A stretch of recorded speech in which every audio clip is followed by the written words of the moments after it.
ప్రవచనమే ద్విపాత్రాభినయమైతే ఒకరేమో పువ్వులపై నడిపిస్తూ, మరొకరేమో నవ్వులతో తడిపేస్తూ, ఒకరేమో విషయాన్ని ముక్కుసూటిగా, మరొకరేమో అటు తిప్పి ఇటు తిప్పి అక్కడికే, ఒకరేమో అలౌకిక ప్రపంచ విహారం, మరొకరేమో లౌకిక ప్రపంచ సంచారం, ఒకరేమో నేరుగా విశ్వేశ్వరుని సన్నిధికి, మరొకరేమో విశ్వం మొత్తం తిప్పి అలా అదే సన్నిధికి, ఒకరేమో విచ్చుకునే అంతరంగం, మరొకరేమో టింగురంగం, ఒకరేమో పంచే లాల్చి కండువా, మరొకరేమో అదే పంచే ఆపై కోటు, ఒకరేమో నిరాడంబరం, మరొకరేమో గండపెండేరం. ఇద్దరి కథ ఆధ్యాత్మికతే.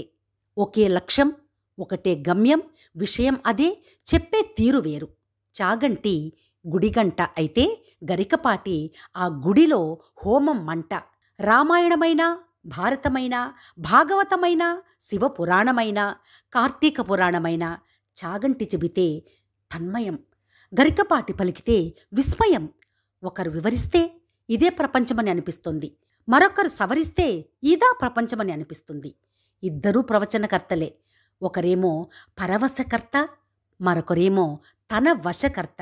ఇద్దరూ మహాపండితులే, పూజ్యులు, మాన్యులు, మించి ధన్యులు.